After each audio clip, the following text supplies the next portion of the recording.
Greetings and salutations, my dear audience. This is Joe St. Egg Benedictus, just coming at you with a brief, long-term Bible review of the Oxford New Revised Standard Version in genuine leather.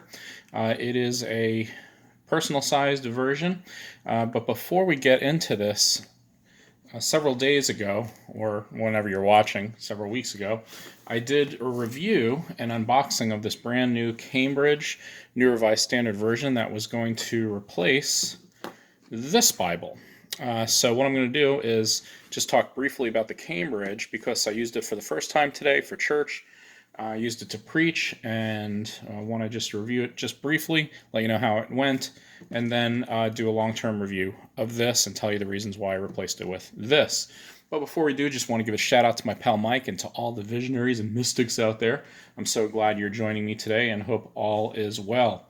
So this is the Cambridge New Revised Standard Version with references. I already did a review of that. But today, I did use it to preached during World Communion Sunday on Luke chapter 14. And when I was referring to the text, I'm telling you, it was beautiful. I could see it. It's clear. The font is nice and clear. There's enough white space to help the eyes move along in the text, especially during preaching.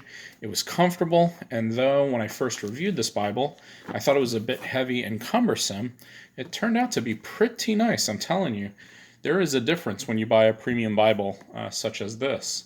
Just to give you a size comparison with the Bible that it is replacing, this is the personal size Oxford. It's hard to tell, but you can see there's about a half an inch on the top there, and about a half an inch on the side, a little over half an inch, maybe 3/4 of an inch. And then, of course, there's the difference. This, of course, has the Apocrypha, and this does not, so there's an obvious difference. That's about an inch, a little over an inch, and this is an inch and 3/4, or no, an inch, a little over an inch and a quarter. Again, you can watch my review.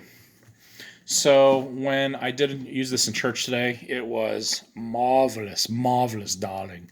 And it was so clear, so nice to read, and didn't end up being that heavy after all as I was carrying it around church. Again, this is replacing my personal Oxford New Revised Standard Version, which again is genuine leather. So I'll do a little just brief review.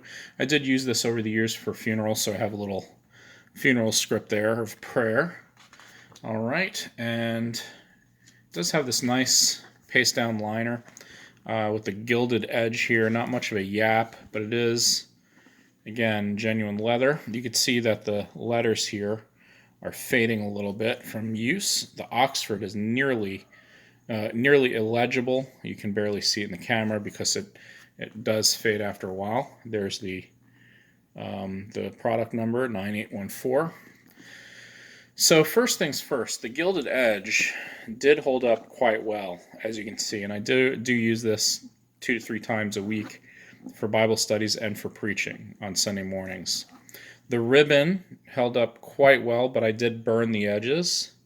I have burned the edges so that it would keep it from fraying, but I did not replace those ribbons.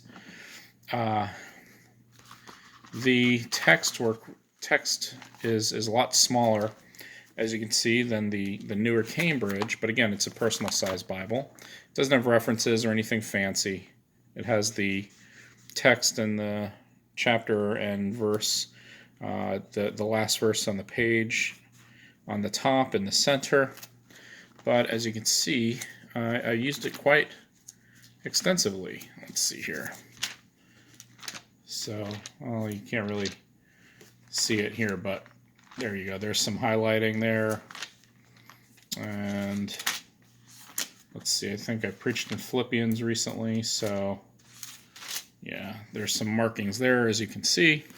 So it's just a very well-used Bible. Now, the only concern I had with this Bible, it does come with the concordance, by the way, and the maps. The concern I did have with this Bible is that being that I've used it for 2 years, one, it's starting to get a bit of a crease in the cover. You can see when I open it, it kind of creases, and my fear is that it might crack eventually. down the middle. So that crease was a concern. And in the back, you can see there's actually starting to get a crack right. You see if you can see it on camera right there. And that's because, when I kind of go through and hold it, there's kind of a crack forming on the back there. So, it's a very well-made Bible. Actually, I'm going to hand this off to my son, who needs a good quality Bible. It was originally around $60, but it is time to give this one up. Again, the words are so small. It's hard to read when I'm preaching, and at the pulpit you can see that it's very, very difficult to read. There's no section headings or anything like that, as the Cambridge has. However, I do have the box. Still have the box. I did keep the box. So there's there's how it comes in the original box. It's a two-part box, not a clamshell. So it has the presentation page, genuine leather, gold edges, 2-ribbon markers, Oxford Bible maps. Nothing on the back. There's the ISBN number. Okay, genuine leather. And if you open the box, which I will do, you can see the original invoice. Okay, so as you can see, I purchased it May 24th, 2018 for $47.99 plus shipping, $7 shipping. So less than $50. Not a very expensive Bible, but one that really worked for me up until really the time. So a little over 2 years old. Got a lot of use out of it, and was just very pleased with it. I mean, as I mentioned, it's a very nice Bible, and I will give it to my son. He'll keep it probably for the rest of his life, but it is something that before I cracked the cover in the middle, wanted to kind of get rid of. Here's the box for the Cambridge. So when you take that and put it up against the Cambridge, you can see that the size difference is really not that much. Let me see if I hold it back. There we go. It's not that much of a, not a very significant size difference, other than the width and the height. And again, the font is bigger, so you have a thicker version with the Cambridge, but ultimately a nicer version with the Cambridge. So there's your long-term review of the New Revised Standard Version, Oxford Genuine Leather Edition.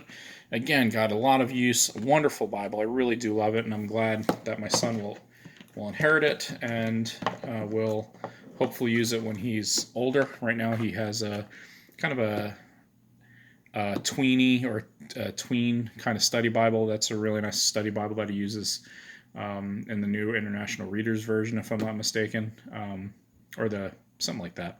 So, but I'll give this to him so when he wants to go to a more formal event at church, he has something nice to take with him. So there you have it, the two reviews, long-term review and the first-time review of the Cambridge. It's just, again, a beautiful, beautiful Bible. This is the Cambridge again. I'm going back to see if it has the headings. Yeah, it does. See, it has the headings in it, so it just makes for a cleaner look and just easier to read and just very beautiful. So there you go. Make sure you like. I noticed that I do get a lot of good views, but please make sure to take time to like it. And if there's something you don't like, make a comment so that I can improve my videos and how I go about making my videos, because I don't know how to improve if you don't share with me. I also want to encourage you to subscribe. I'm trying to break that 50 subscriber mark to get to 100 so that I can make more of an impact. I also want to encourage you to make your way over to another Bible fans page, Thrift Store Bibles. He does a lot of NRSVs and a lot of just Bibles from thrift stores and Goodwills and things he picks up along the way. I dig it because that's what I like to do. I like to do old Bibles and vintage Bibles and thrift store Bibles as well. So check out his page as well. Make sure you like and subscribe. We're both trying to get that market to where we break into the Bible market and try to just give a good word. I'm not as detailed and formal as some of the other Bible reviewers on YouTube, but that's not really what I'm going for. I'm going for a more user-friendly, how does it work in the kind of the real world and the ministry world from a pastor's point of view of how these things hold up under pressure. Thanks for joining me. Talk to you later. Like and subscribe.